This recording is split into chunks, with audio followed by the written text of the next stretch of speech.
हस्तमैथुन सही है या गलत है? क्या हस्तमैथुन करने का कोई नुकसान होता है? ये करना चाहिए या नहीं करना चाहिए? अगर करते हैं तो कितना करना चाहिए?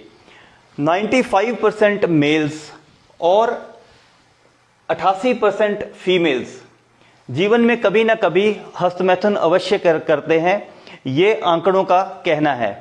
और जो हस्तमैथुन है वो उसको अगर हमें रोकना है, अगर नेचुरली बिना किसी दवाई के, तो कैसे रोक सकते हैं?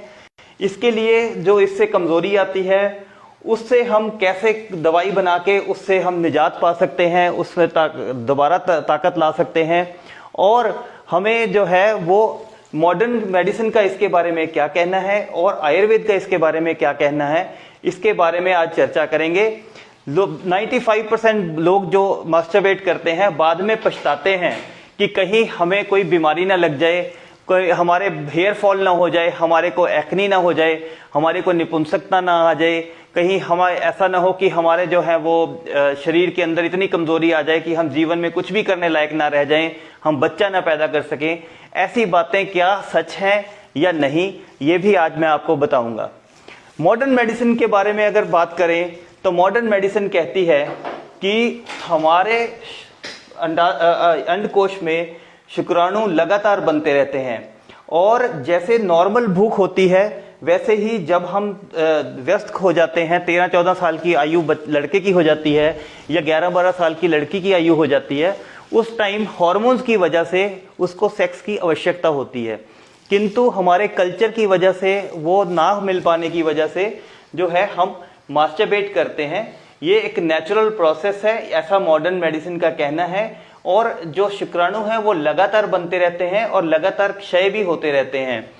और इसके बहुत सारे फायदे हैं, जो कि जैसे कि इससे हमारा माइंड रिलैक्स हो जाता है, हम बाकी चीज़ों में अच्छे से फोकस कर सकते हैं और हमारा जो है वो नींद भी बेटर हो जाती है।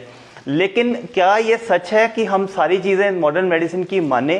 क्योंकि मॉडर्न साइंस भी ये कहती है कि इसको अगर हम ज़्यादा करते हैं तो उसके नुकसान भी होंगे। एक सबसे पहली प्रॉब्लम क्या होती है कि हस्तमैथुन करने की हमें एडिक्शन हो जाती है।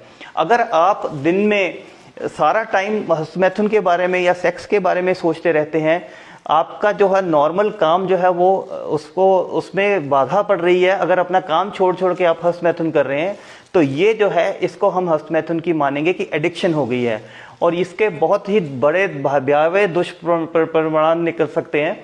तो इसके अलावा जो है हमें दूसरी बात यह है कि सेक्सुअल सेंसिटिविटी, जब एक लड़का बार बार हस्तमैथुन करता है या एक लड़की अपने अंगों को बार बार छेड़ के हस्तमैथुन करती है तो उनको जो है वो सेक्सुअल सेंसिटिविटी कम हो जाती है और एक्चुअल संभोग में उनको कम आनंद आता है। इस वजह से जो है वो आनंद से वंचित रह जाते हैं और उनका ध्यान नॉर्मल सेक्स करने के बजाय मास्टरबेशन या हस्तमैथुन की तरफ जाएगा।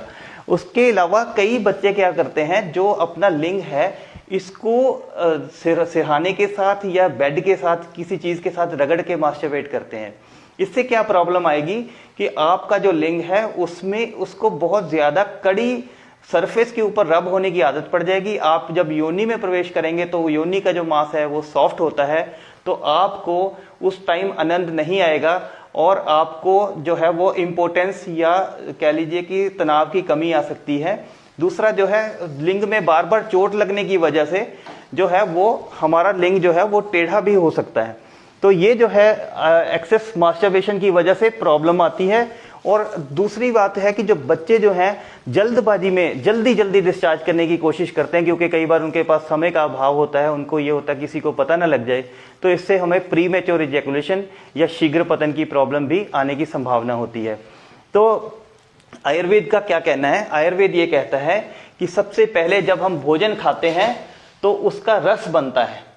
रस जो है, रस के बाद वो रक्त बनता है, रक्त के बाद उसका मांस बनता है, मांस के बाद हमारी मेद धातु बनती है, मेद धातु के बाद फिर हमारी अस्थियां बनती हैं, हड्डियां बनती हैं, अस्थि के बाद अस्थि के अंदर जो मज्जा होती है वो बनती है और मज्जा के बाद अंत में शुक्र धातु बनती है।